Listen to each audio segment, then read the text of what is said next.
Hey, everybody. I love creating content that's insightful and captivating and exciting. And one of my favorite projects is the All the Things They Don't Want You to Talk About podcast project with Rob Bird. And I'm so grateful to be able to be a part of his show as kind of the religion contributor, I guess is one way to put it. This is episode 8. And in this episode, we talk about the fall of mankind.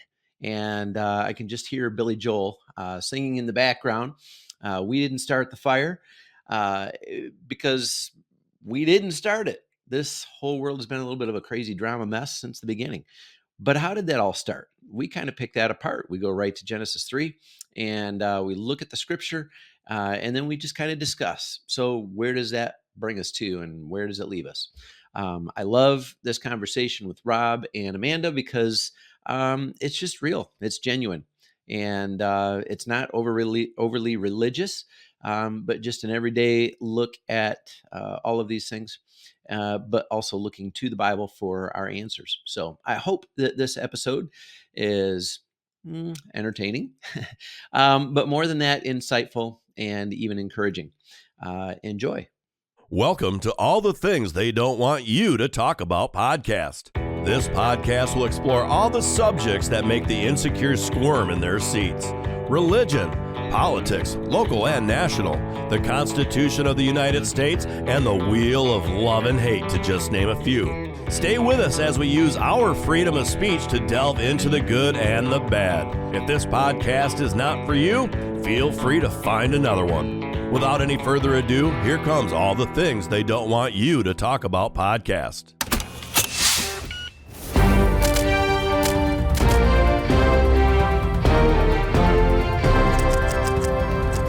All right, welcome to another episode of All the Things They Don't Want You to Talk About. You can find more episodes at tabootalkback.com. This week, Amanda Jones is the panel, and myself, Rob Bird, who's hosting, and I don't know if I can call you a special guest anymore now that we're on 3 of them. You're just our religion contributor, I would say. It's almost like a staff position. Mylan Bittenbender. Can I just be part of the team? You know what? Coach. The best part of the team. I like that philosophy. And as an athlete, yes, you can be part of our team. And awesome. I certainly appreciate everything that you're doing. And your podcast, Halftime with Mylan Bittenbender. I hear there's a couple good ones coming your way. So normally I get you at the end, but let's get you at the very beginning and just tell you what you got coming up on your podcast. Well, just today I interviewed a Dr. Miranda Cruz. She kind of specializes in religion and politics. She says I'm a lot of fun at parties. Yeah. Well, religion and I guess that kind of would be. It's like the two things that they say don't ever talk about in public. So she does both. But and that is kind of cool. And when you first said that to me earlier before we started, I said religion and politics, how can it be? But when you do look at politics and our laws, almost every law that we have written is based on something that is from religion or biblically. Well, and so much of it comes down to things that are, morally questionable. There's deep moral implications to a lot of the laws and the things that we're doing. And that's why a lot of times people of religion get deeply involved and sometimes triggered. Sure. And of course, I mentioned it earlier just a second ago, but tabootalkback.com you can go to and you hear the previous 2 episodes that we did with Mylan, one about the decline of religion or the decline of America, basically. And then, of course, we started kind of digging into Genesis, and we talked a little bit about that. And we're going to continue that conversation with Genesis 3. And Mylan says this is about the fall of man. Yeah. And that's what we'll title this episode, The Fall of Man. So we're a couple chapters into the book now, and Genesis 3, I guess, take it from there. Yeah, well, this initial podcast conversation started out with the decline in America. And a lot of times, we look at what's going on in the world and we think that there's some big decline, but really the decline started a long time ago. As a matter of fact, us humans didn't make it very far into our history. Two chapters, basically. Yeah. But before we exercised our God-given opportunity to choose to simply surrender to him or to take matters into our own hands and try to run our own lives, basically. Yeah. So now when we're talking about the fall of man, this would be really the story of Adam and Eve, correct? Yeah. And in the and temptation. It's really a story of temptation and man having, being weak and falling to temptation and then being cast out of the Garden of Eden. And a lot of people say, was there a physical garden? Was there a garden, or was this a place that was like a utopia in your head? Was it a physical place? Was it where was the Garden of Eden, or what was it?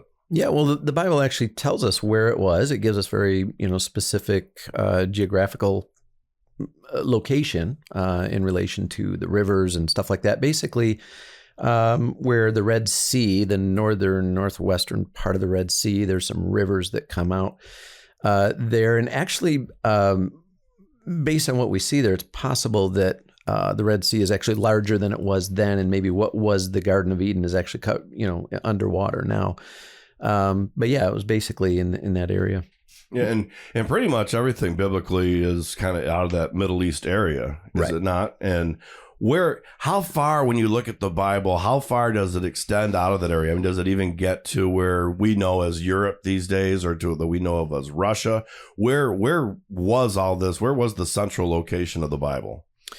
Yeah, most of the Old Testament stuff, what we read is going to give us insights into what was happening in what is modern day Palestine. Mm-hmm. But actually, the Garden of Eden would have been in modern day Iraq, I believe. So some of Iran, some of Iraq, Syria, modern day Israel. Obviously, in the Old Testament, Egypt. The family of Abraham went down to Egypt when Joseph was in charge there, and the people of God literally were in Egypt for about 450 years, and then they moved back into modern day Palestine, the Promised Land. Sure. Well, and see, sometimes I say that's where everybody says God never makes a mistake, but it almost seems like he would want to be in the United States. It would be a much nicer place than the desert, don't you think? Well, what's interesting though is, obviously the Earth changes. There's geological changes, and that space was described as a fertile crescent. So back in that time, it was different than what it is now. Much more fertile. And I'm just kind of being silly with that, but there's a lot of rivers there: the Euphrates, the Thames, and I'm not that good with my geology, and I should have looked at all this or pull up a map before I start talking. But when you have that many rivers and that much water, yes, it's going to be like it is here. I mean, it's just a beautiful place. We're lush and green because we have all the water you could ever want. Mm-hmm. So, all right. So why did God give that temptation? Why not just make his Garden of Eden, and why say just everything you can do, it's all yours? Why put that temptation in front of man? Well, let me start by saying the Bible doesn't answer the why question. There's no verse you can look up that would say, so God put the tree in the garden for this purpose. But and again, as I've said before, these are all my opinions based on my own study and my own experience. So take them for that, for what that's worth. And I'll say the same thing. When I ask these questions, this is from my early days and from the little fragments that I am able to pull up now, so that's why I at least have some little bit of a knowledge. That's why I can at least be able to help bring you deeper. But you know what I mean? Yeah. And I think that's probably the same for Amanda also, not to speak for her, but she had certainly a background growing up in religion and the church and Bible studies and all that. So it's just kind of one of those things where there's so I can't even wrap my mind around the right word for it, how deep it actually goes. Yeah. There's layer upon layer, which is, we find that in everything about humanity, our relationships, religion, politics, all of those kinds of things, very, very deeply layered things. Human life is very, very complex. And I would say the reasons behind this would be very complex. And I can't say this is why God put the tree in the garden, but in the very beginning of humankind, God placed two trees in the middle of the garden, the tree of life. I believe the tree of life represents man's opportunity to put his trust fully in God and just reach out by God's grace and mercy and God's generous provision to take the fruit of life and eat of it. The Bible implies that Adam and Eve would live forever simply by partaking of this fruit. Now, I don't think the fruit itself had, some kind of chemical makeup that made them live forever, but I think it was part of a system. And they were offered to eat freely of the tree of life. But also in the middle of the garden was the tree of the knowledge of good and evil. I think the name there is fascinating to me. What does that mean? And I believe, again, going to my opinion, I believe that God provided another way for man to choose to live. Okay, you can come to me and simply depend upon my grace. And we know that anytime you depend on somebody else, there's a relational dynamic there. But the other option that God wanted to give mankind was the option to take that into your own hands and become basically the master of your own destiny. All right. Now, good from evil, and you can, quote unquote, make choices about what is right and wrong and good and bad for you. And I believe that was done out of absolute love. Those of us who've had children, we know that, those of us who've been children, if our parents simply said, this is the only option you've got, that doesn't feel very loving. Right. We want our kids to have a certain amount of individuality and be able to make their own choices. And that freedom is very, very important.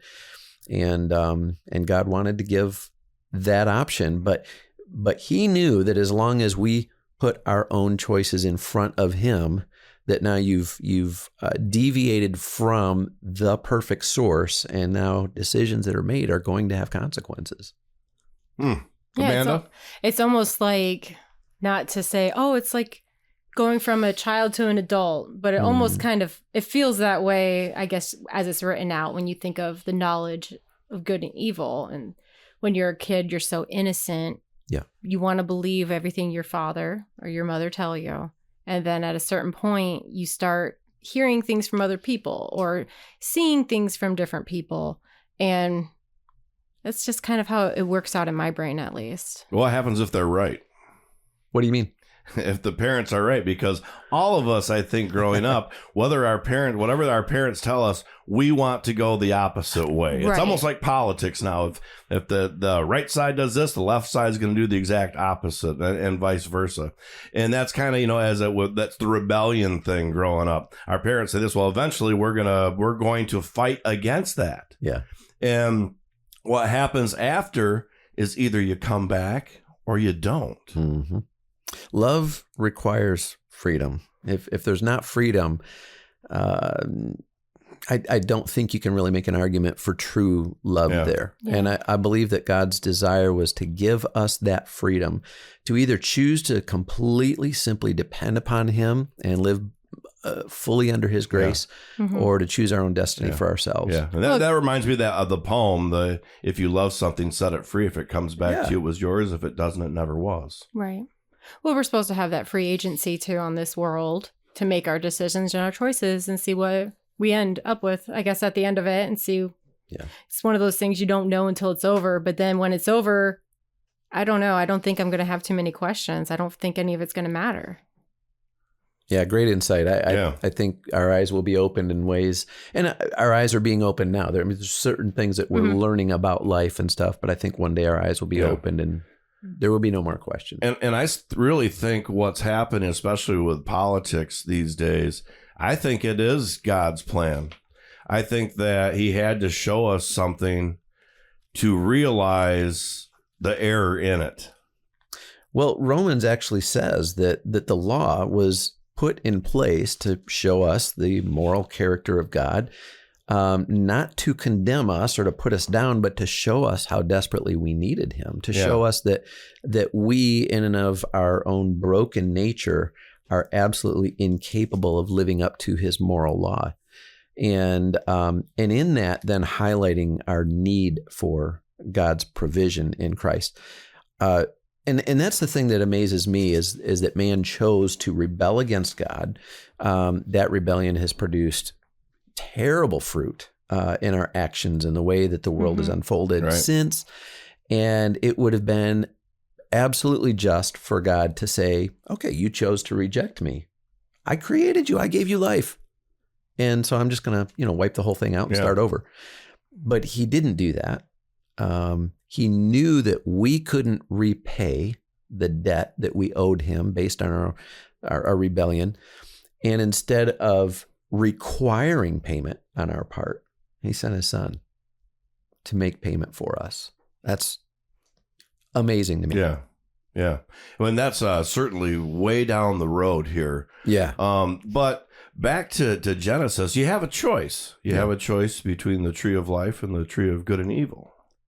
What was the reason for why can we have something that's so perfect and so wonderful, and yet we have to toe the line and try the fruit on the other side, on the other tree?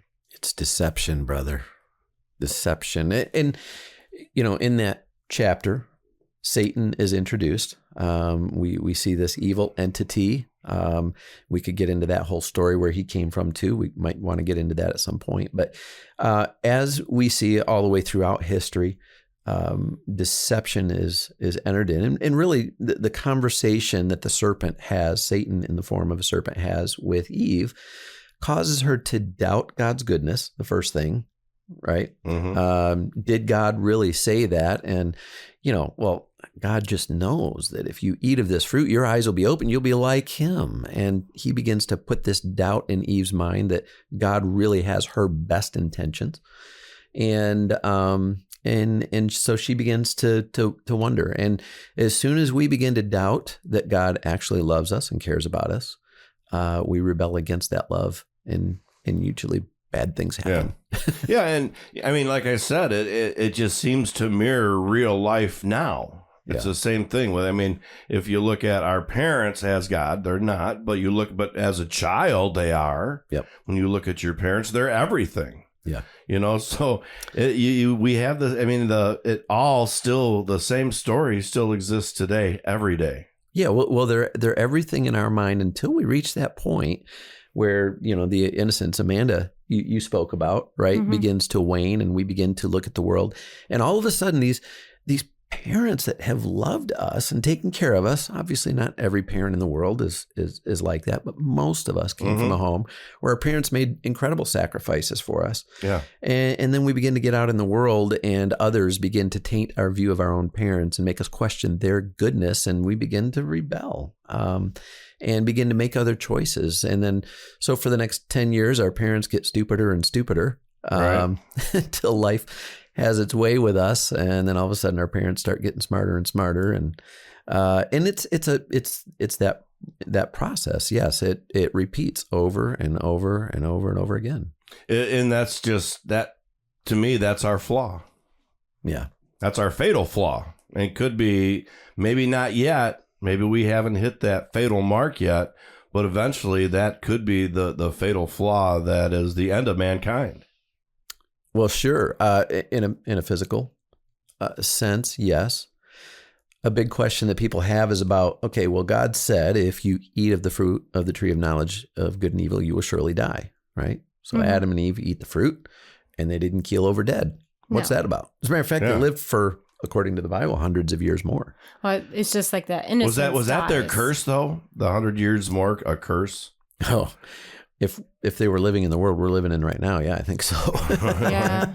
But to them, when you look at that world, because not apples and oranges, but you're still, it seems like it's always the same story, just different faces. Yeah, it is. Yeah.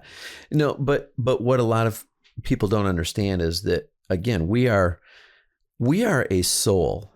At the core of our nature, we are a soul who has a body, right? We've got a mm-hmm. vehicle that we do life in, but at the end of the day, we are a soul. And we have a spirit connection to God and to mm-hmm. the rest of creation. Mm-hmm. And I believe that the death that God spoke about was a spiritual death. So there was a separation, a spiritual death. The soul continued to live. The body continued to live. But at the end of the day, that spiritual death would become the problem, right, that mankind deals with. relationships, and everything else.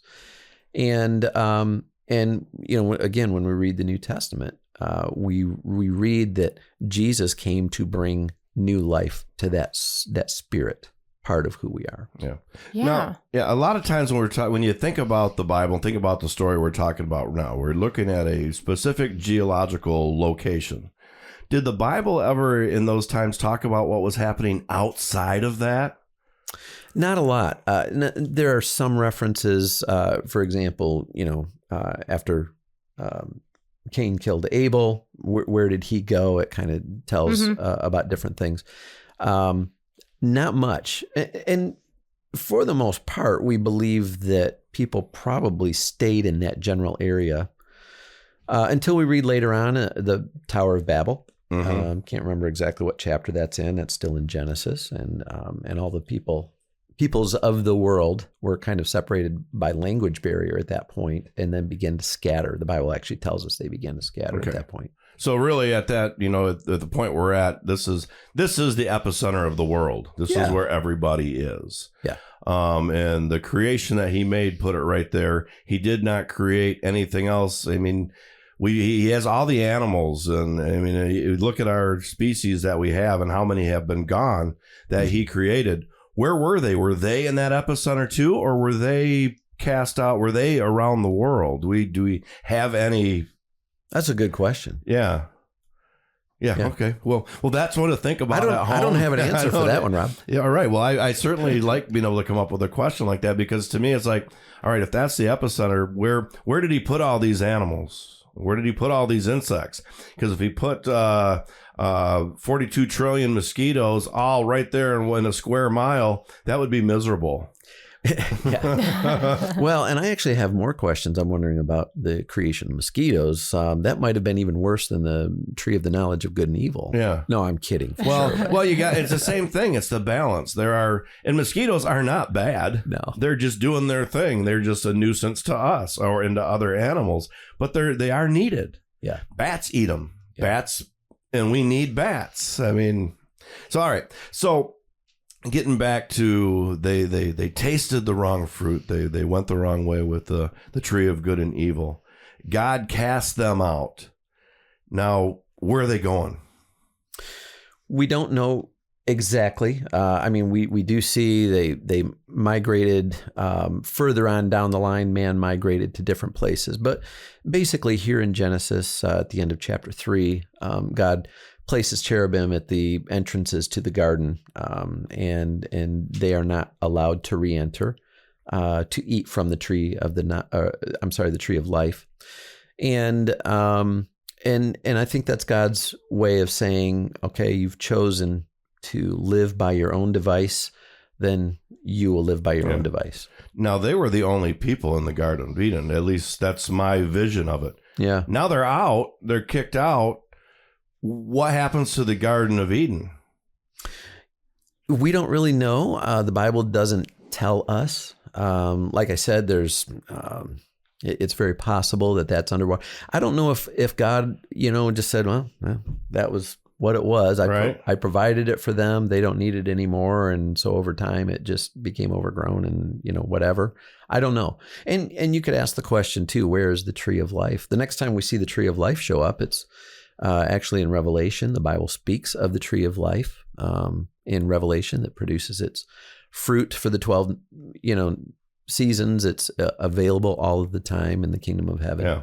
And things that you said earlier, that could be underwater. So if the tree of life is coming back, that in Revelations, that means that water had to recede and to reveal the tree of life. Well, and we've been having, there have been lots of stories of this happening all over that area where the rivers are going low and they're finding monuments, they're finding tombs, they're finding all kinds of stuff underneath the rivers that they never knew was there. So yeah, it's not, I mean, to me, certainly, even if you want to be a skeptic, it's now not past the realm of possibilities. Yeah. Yeah. Yeah, I agree. When I was in Iraq, I was stationed near Nazareth, that's the birthplace of Abraham. And on the base, I was able to walk around the city of Ur. which is in the Bible. Ur of the Chaldeans? Yes. And they had dug down deep and they, found the city and all these things. And I got to walk onto the top of the ziggurat, which was their temple of the day. But anyway, in the city of Abraham, there's these little shells that you'll find just all around. I have a bag of them somewhere. But they say, the tour guides, they say, oh, this was from the flood, from the Great Flood. And so I don't know if they just did that because, oh, man, look at all these. Yeah, they bring them in look and at all these spread Americans. those around. Yeah, buying shells that we just brought in. It was one of those things, like, it felt, you get that prompting. It felt real, didn't it? Where you're just like, wow, no, like, it makes sense. The way that these shells are just everywhere and how under the sand these buildings have been for so many years. So it was very interesting. The Mesopotamia landscape. Yeah. Fascinating. Yeah, and when we're finding these things, that brings us to the end. Are we finding these things now because God is finally revealing what He had covered up?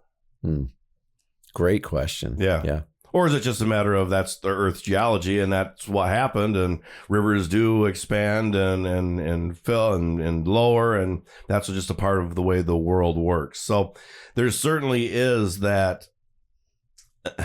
That's a tough one, I think. Yeah, because you could certainly explain that by geological forces that are at work on the Earth, or you can turn around and say it was just flat out God, or something in the middle.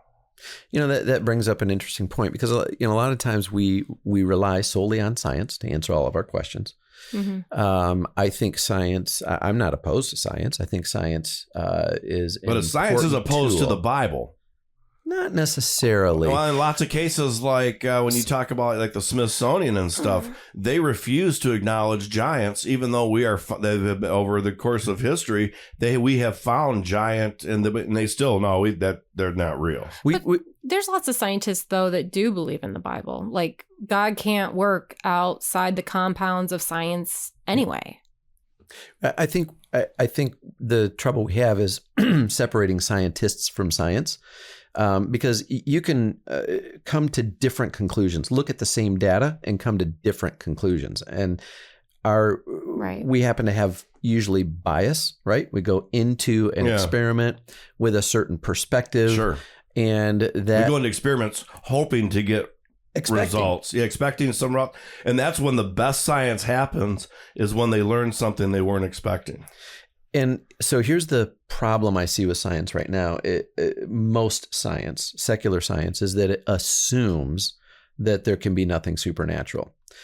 And when you go in with that assumption, then you begin to automatically cut out evidences that would lead in that direction. Sure. So a big question people would have is, okay, well, how about Adam?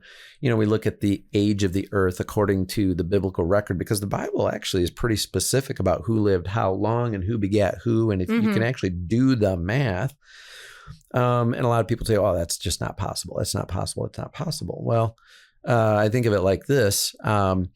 What if God created the earth in such a way that it was somewhat, that when it was created, it was quote unquote matured, right? So a lot of the things that we say an evolutionary process would have to produce, well, what if it was like that? Well, then the pushback is, well, that's ridiculous. Why would God do that? Well, let me ask the other question then that leads to that is, if God was going to create human beings, Adam and Eve, did He create them as embryos?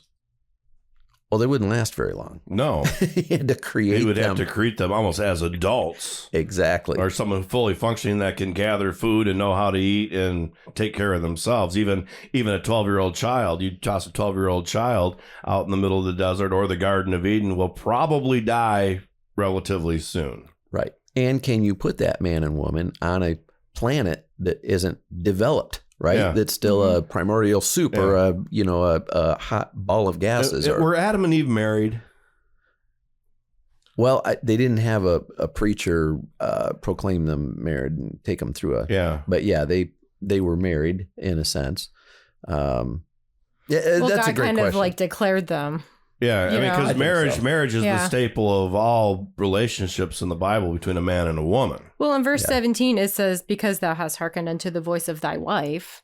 So Mhm. he's already recognizing her as his wife. Okay. So I'm sure there's a verse in there that's Because there are, one. I mean, there are all kinds of different ways that you have to deal with your wife and not your wife. I mean, in God's word, premarital sex is a sin. Mhm. Well, if they're not married, and that's certainly a temptation of all men and women walking around, and how they're depicted is without clothes. And we know how we are when we see people without clothes.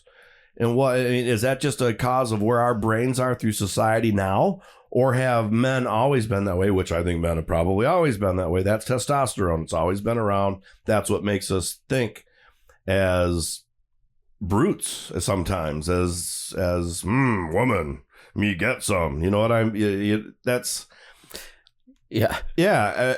And there's evidence all the way through the Old Testament that was a problem. Yes. Yeah. And so if they're not married, and hanging out together, we all kind of know what happens when you hang out in the basement for too long with somebody of the opposite sex.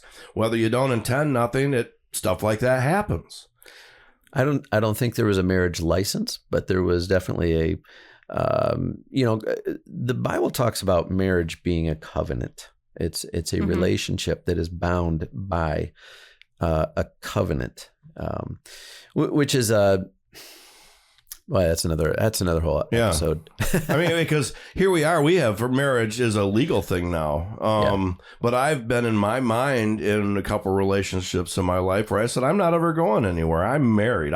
Even though I don't need a piece of paper to say this is where I want to be for the rest of my life and who I want to be with. Mm-hmm. But yet our culture has turned it into a legal issue for tax reasons and this and that. And really it's only supposed to be about complementing each other and being the better half. What you're not good at, I'm good at. What I'm good at, you're not. And together, we are way better than we were separate. Yeah. I think that was a big problem for me in my divorce because I did look at it as a covenant, not just a piece of paper. But in order to get through my divorce, I did have to just realize, okay, I'm literally afraid of a piece of paper. Yeah. But at the same time, in my heart, I was like, I'd made a covenant.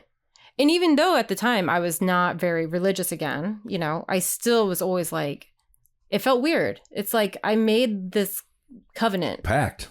Under God. I did. And under God. It even when I wasn't religious anymore, it still affected me. It's weird. And that's, I think, the case for a lot of people, Mylan, and myself included. I wasn't going to church. I wasn't practicing. I wasn't going every Sunday. I wasn't going to youth clubs and stuff on Wednesday and Bible study, any of that stuff. But yet, when I got married in a church and the church that I grew up in. Why? Why did it pull me back to the church I grew up in? Was it my mom? No, I was separated from my family. I mean, I didn't make any decisions based on what my parents wanted at that point. I was a grown man with a wife, having a baby. Yeah, well, and so I got married. So with all that being said, how do marriages has turned into something these days, and we talked about this on the other podcast a little bit, how I said the divorce rate is going up, and you said, no, the divorce rate's going down, and that's because people aren't getting married. Yeah. Why are we losing that that need to get married? And I can kind of answer a little bit. I especially the younger guys, when you see they work, get married, and then get divorced. And a lot of people and a lot of men certainly will have a lot of things taken from them at that point. Yeah. And decide that they don't want that to happen. Now, to me, that's very materialistic. Mm-hmm. Losing your children in a divorce or seeing them less or whatever, that's a tragedy. Yeah. Yeah. Yeah. So I don't really know where I was going with all that, but I'm not sure either. Yeah, but I just maybe jumped on my soapbox for a minute or whatever it was. But marriage is an institution that does not carry the same weight that it used to. I don't think. Yeah. Well, the Bible is clear that marriage is a very specific relationship, and I think again, going back to that whole, our eyes have been opened. We know good from evil. What we've done is we've taken the responsibility, and with that, the opportunity to determine for ourselves what is good and evil. And so what we end up doing is we use God's word as more of a, suggestion manual. And when it comes to everything, including marriage, we say, well, I think marriage is this, and I think marriage is that. And hey, we're biased. We're going to make decisions based on what works best for us in the moment. Yeah. Mm-hmm. Now, doesn't God consider marriage or divorce a sin? Yes. Okay. Now let me lead. Go ahead. That's just a leading question to this. Okay. Now, when it comes to divorce, only one party has to not want it. Yeah. So does that make the party that wanted it also a sinner, or that didn't want it a sinner, or because they didn't want the divorce? Is that not a sin that was taken?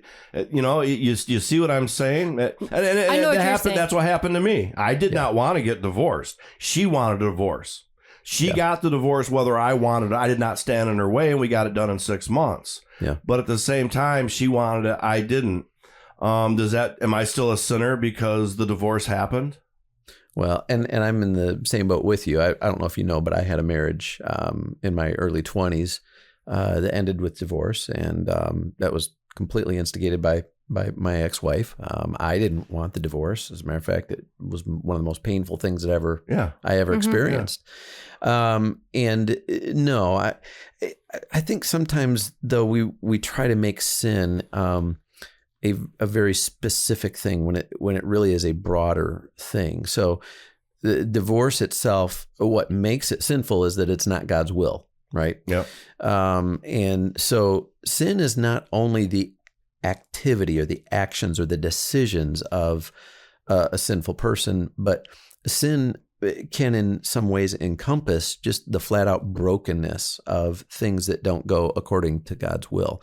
So sin, I consider the sin that happened there to contribute to my brokenness, but I don't think God was up there was there condemning me of sinning in that situation. So, sometimes we think that sin is just simply bad behavior, and so if sin is assigned to something, then God is judging that as bad behavior on everybody's part. But sinfulness is broader than that. Does that make sense? Or is that confusing? No, it kind of makes sense. It makes sense, but is still confusing. I mean, if you can't go through the Bible and discuss sin and what this is and that is and not be confused, especially when you're first time through it, then he made this. Bible, I've said it before and I'll say it again, is not an easy read. No, because there's lots of different interpretations you can take, but words we don't use anymore. Right, I think it's like pure English language though, like from the beginning. But anyway, people don't write like that anymore. I was always raised that God, when you get your judgment, that He looks into your heart, and so I know that no matter what, I know I did everything I could have done to save my marriage or any of that. I don't feel if there is judgment towards the end that I don't want to say I'm going to be blameless. But I do believe that I'm not going to be judged as a sinner for my marriage failing when same situation, I didn't want it. And not that I was fighting to keep it after he filed paperwork and stuff, but it did take a long time. But I didn't want it. And I really feel in my heart that it's not something that God will hold over my head. I feel I did what I could. And it's something that happened. It happened in my life. I feel I'm stronger because of it. Not to say that I wouldn't be as strong now if the divorce didn't happen, but I kind of look at it as, I don't want to say it was all preordained, like this was God's plan for me altogether, that I'm sitting in this seat right now today with all my life circumstances. Neither one of us would be if we didn't have those divorces. It's true. But I kind of feel like maybe or you, Mylon, these plans, same deal. Maybe these plans didn't work out and there's always a fork in the road. And I just, I took the other path. He took that path. And this path is bringing me where I need to be. And he's the one that didn't choose to join. Yeah.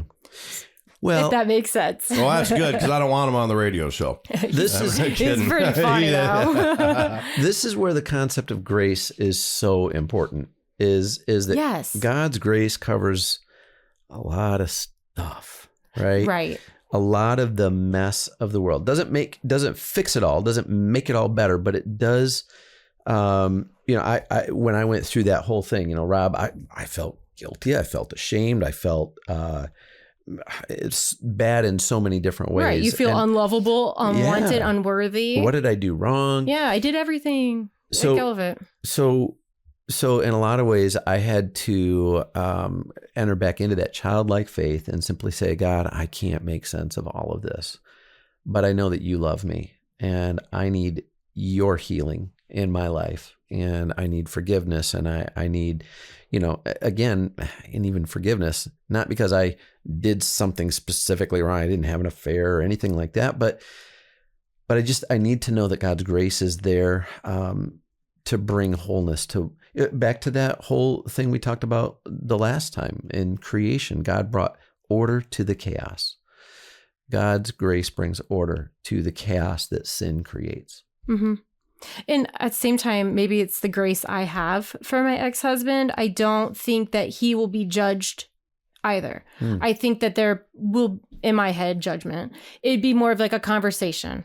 Hey, you made these choices and these were your rewards for it. These could have been your rewards if you had stayed the course or tried to save your marriage or whatever the situation is. It doesn't have to be your marriage, but choices and opportunities that you're presented in life.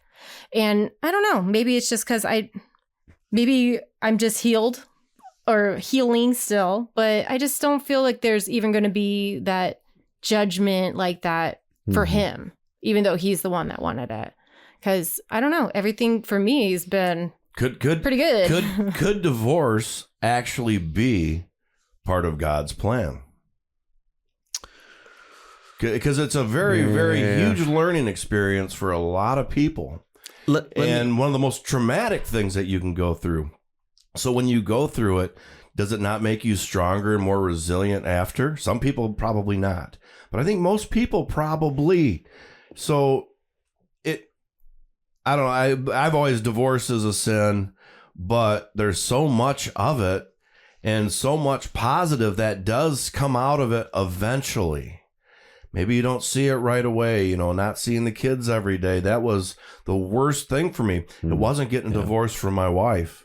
It was not seeing my children every day, coming home to them every day, letting them be able to jump on me as soon as I got home. I wasn't a guy I played softball in the summer. I played a lot of games, but it was like one during the week and I would play like every other weekend.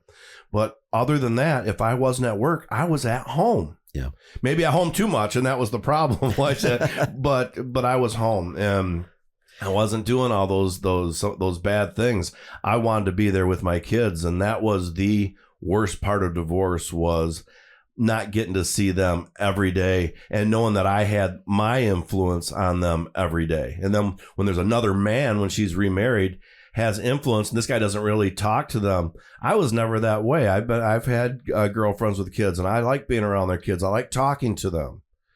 I don't know how you could be a step parent and ignore the kids. I get it. Okay, whole different story. Didn't really want to talk about my marriage but I was divorced in 2007. So this has been a minute. 2008, I think it was done. Yeah. So it's been a while. Let me just real quick go back to the main question that you kind of started that whole deal with. Is divorce ever God's plan? And I would say absolutely not. Just a clear, absolutely not, full stop.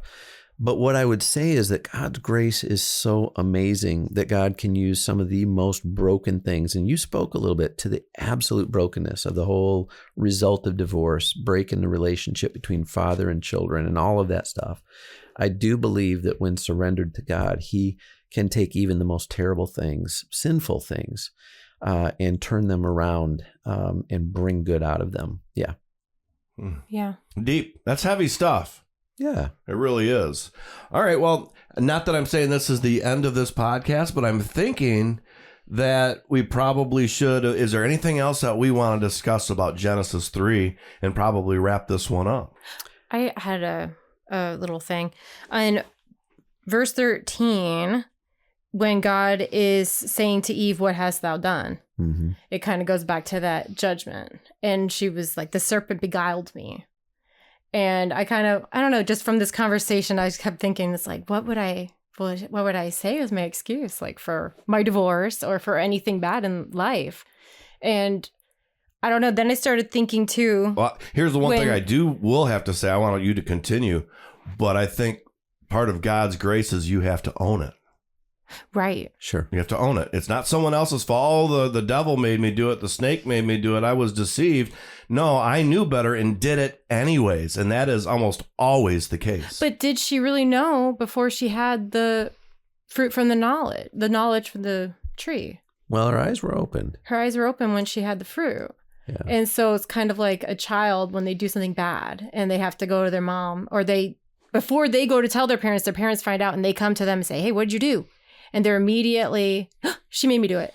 Yeah. Mm-hmm. And so it's just kind of showing, it's like, not my fault. Going back from, I kind of related it too, because from church, going from living in the church and then being one with the world and then coming back to the church. And my eyes have been so open. Yeah. And I understand I understand so much more now. Yeah. Like the sheep that was lost, and he went and he still found that lost sheep, and like the prodigal son and all those stories, and it makes sense to me now. Yeah. Yeah, well, and we didn't really dive much into the nature of sin, and how that, even the fact that, and then Adam blames Eve and the serpent, and it speaks to the way that we respond to sin. Our eyes are open, and so maybe in the next episode we could dig a little bit more into that. That's what I was about to say. Is the nature of sin was another episode. I know you and I had talked about maybe this being like transitioning to the 7 deadly sins. Does that work the same way with the nature of sin, or are those two different subjects? Definitely well connected. We've got to. It's important for us to understand the nature of sin in a world that has widely dismissed the idea that sin even exists. Yeah. Wow. Yeah. We're setting ourselves up for a pretty consistent smack in the head. Okay. Right. Yeah. Well, with that, I think this brings us to a pretty logical conclusion of this podcast. I certainly want to tell you out there, go back to tabootalkback.com and you can check out our last episodes. Maybe get acquainted with them before you move on to the next one, because we're going to be talking about sin and the 7 deadly sins, which are part of it. And it's one of those things where you hear those words. Well, you hear some words used these days as, and I'll just throw it now, when you would probably talk about one of the big ones, and there is pride. They talk about as being one of the 7 deadly sins, yet we have things that are pride this, pride that, pride all the time. Even with, schools, school spirit, school pride. We talk about that. Is that one of those deadly sins? We're going to talk about that on the next podcast of all the things that they don't want you to talk about right here. I wanted to say on Rob Bird's Moondog Show, but we're not. Also make sure that you check out anywhere. If you just do a Google search for Halftime with Mylan Bittenbender, you can find his podcast also, which he does a lot of things that are different than what we're doing here, but I'm sure it probably all kind of wraps together. Oh, yeah. All right. We'll see you next time on all the things they don't want you to talk about. You have a great evening, day, or night.